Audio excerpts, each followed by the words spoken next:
Hey, welcome back to SportsCenter. The draft is in 6 days. Raiders have 9 picks, starting with 6 overall, and let's just say they need everything. But for a team that was forced to start 3 different quarterbacks that combined for a QBR of 40, maybe that seems like the best place to start. Vegas GM John Spytek on their approach. This is the age-old question, right? Are we doing need or are we doing best player available? And my answer would be that it's a combination of both. Yes, we're going to make the best decision for the Raiders, and certainly we have to take into mind places that we feel like we're not as deep at certain positions, and also we have opportunities to add really good players too, whether we think we need that player or not. You know, my experience kind of is 2 things. If you start forcing players because you need them, you end up regretting that.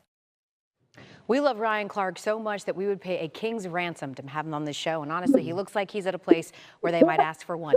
RC, as we know, the Raiders need help literally everywhere. But what do you think they can do with that 6 overall pick that will be like an impact?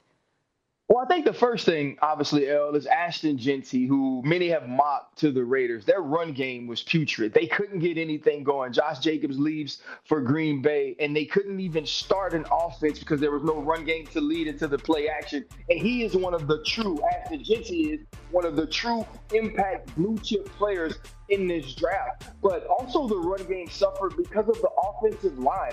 If 2 of those top offensive linemen, whether it's Will Campbell falls or the kid from Missouri falls, they're going to have to truly consider getting themselves a tackle that can protect Geno Smith.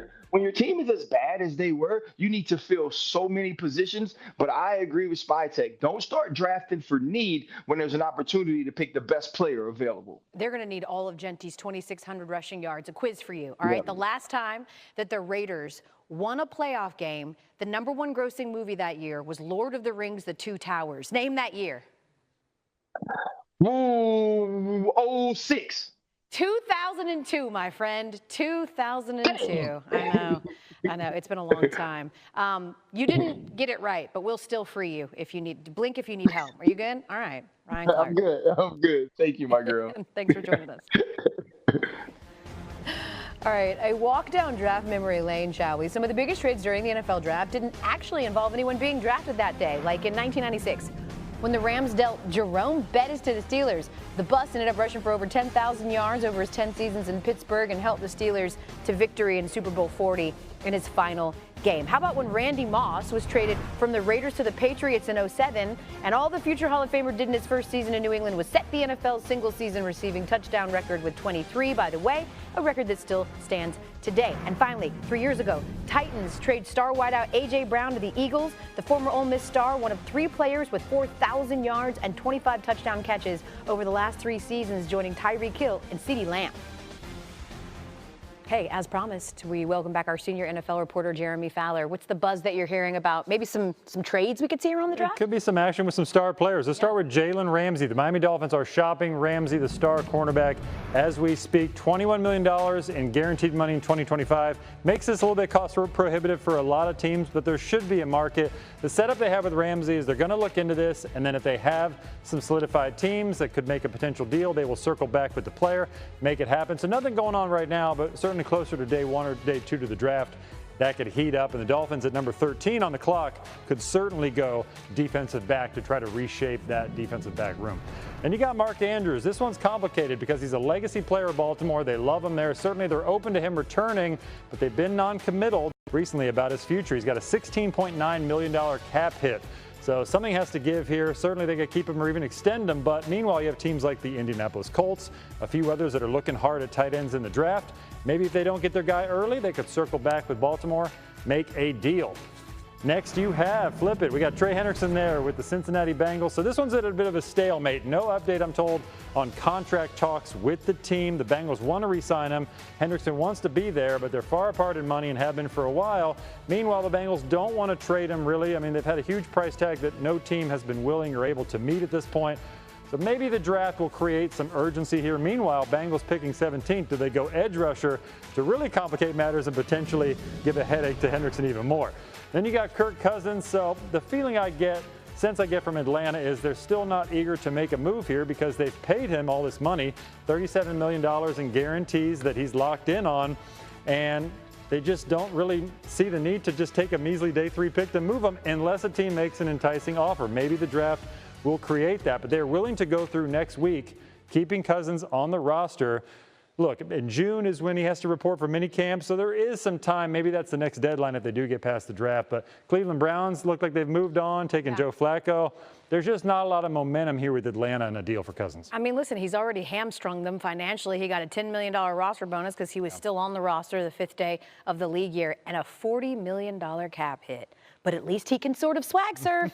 Thanks, Jay Fowl. That's pretty good. Sort of. NBA for now. Let's switch gears to the NFL, where last week we learned Saints quarterback Derek Carr is dealing with a shoulder injury that could jeopardize his 2025 season, prompting speculation about whether the Saints, who pick 9th in next week's draft, might select a quarterback with that pick, namely Shedeur Sanders, who's projected to still maybe be available there. The odds makers, they like the speculation. According to ESPN Bet, Shedeur Sanders is the favorite to land in that spot.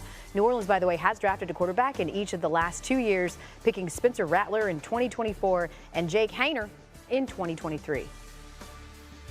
We're going to stay right there with our senior NFL reporter, Jeremy Fowler. Jay Fowl, with all due respect to the odds makers, there are some teams that are picking before the Saints that are interested in Shedeur Sanders. Like, what are you hearing? So, Elle, I'm told Shedeur Sanders is still under consideration to the Cleveland Browns at number 2 and the New York Giants at number 3. So the Browns, they like Shedeur Sanders. There's some love for him. He's been one of the players that they've thought about with that pick, but there's not a lot of momentum there league-wide. Most expect them to go Travis Hunter, with a little potential love there for Abdul Carter, the pass rusher, as well. And the feeling with the Giants is that they could just take whoever the Browns don't take out of Hunter and Carter. So that could leave Sanders in a precarious spot. Certainly the expectation is he'll go somewhere in the first round, but that range right now is pretty high. It seems anywhere from like 2 to maybe 21 to the Steelers. Does a team like Cleveland or New York, if they don't take him early, do they try to trade back into the first round? A lot of variables here for Shedeur Sanders. Meanwhile, you have the Saints sitting there at number 9. Clearly they need a quarterback and have done a lot of homework on that position, but the feeling right now I get is they might not go Sanders at number 9. Okay, I love that you mentioned the Steelers, because it would probably be the worst case scenario in the Sanders house that he would fall all the way to 21, but certainly there could be some interest there, because they're sitting around waiting on Aaron Rodgers to make a decision. What's the latest you can tell us about their quarterback plans? So the Steelers are staying with their plan because they feel like, and I talked to somebody there, that's like nothing really changed here because we have Mason Rudolph as that bridge quarterback, and then we've done a ton of homework on these quarterbacks in this draft, knowing that the Steelers entered this process thinking they would take a swing on a QB either this year or next year, which is considered a stronger quarterback class. Now, Rodgers, if he's available and signs with them, that gives them an extra year to wait on that process a little bit. But they're going to see how the board falls. If they don't take a quarterback at 21, certainly day 2 could be an option. There's several players that they like and have spent time with, done their homework on, all those fun things. But meanwhile, Elle, this is Aaron Rodgers' first foray into free agency in his 20-year career. We knew that this probably wasn't going to go all that smoothly. Yeah, you mentioned the term wait, right? And the Steelers are historically very patient, but they've also lost 6 straight playoff games, which is the longest losing streak in team history. At some point, those towels are going to get real terrible. Jeremy Fowler coming back.